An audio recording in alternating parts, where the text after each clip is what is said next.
Welcome to session 5 in our series on keeping calm and carrying on with Courtney Vezina.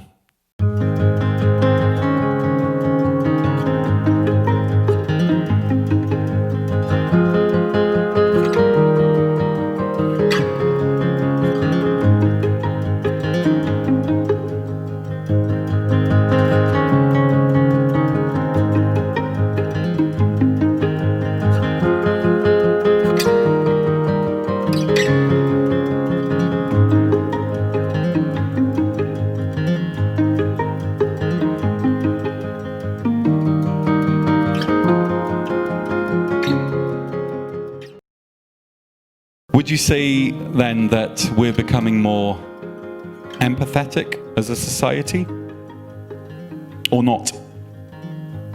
Yes, I think that we are, and even more so, I think that we are more open to learning and hearing from people we may not have listened to before, to be quite honest, and to hear from our society, because before the pandemic, generally people, you would hang out with your friends and that sort of thing.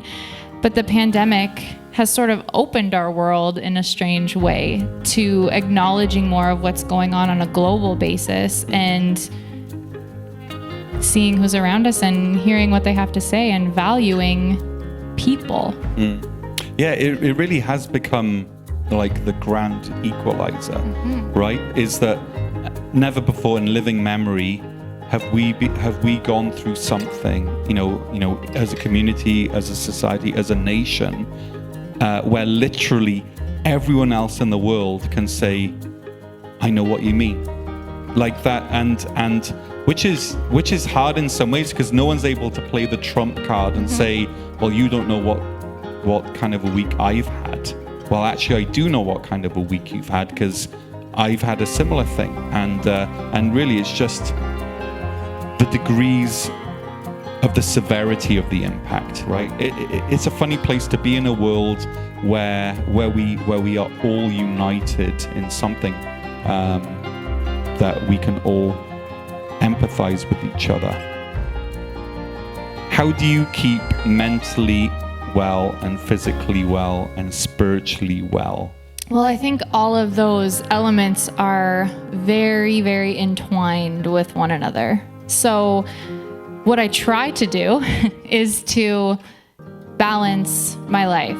I do not get it perfect every day, but when I do, it's a really beautiful thing. So what my approach to keeping well is trying to be present and acknowledge where I am. So whether that's at home playing with my kids, it's hard sometimes to disconnect from everything, to put that phone down, to turn away from the distractions. But ultimately the drive that drives me in that case is sort of the benefit to my kids, but also I realize the benefit to myself is huge also.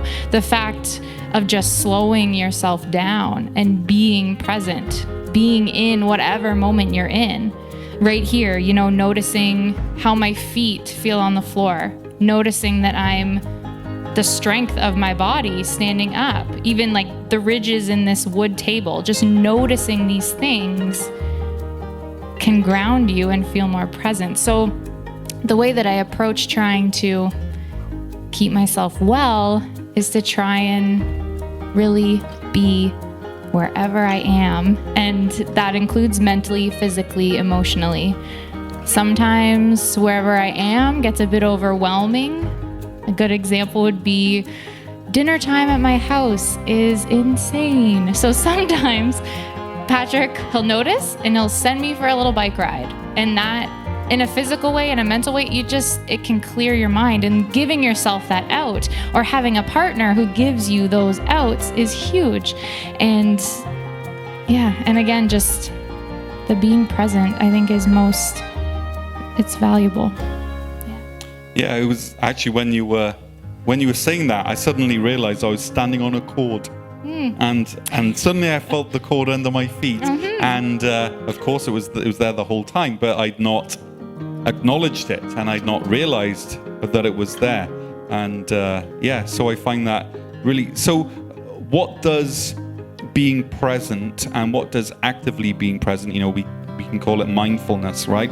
But what does that actually achieve? It lowers your stress response. It calms your nervous system.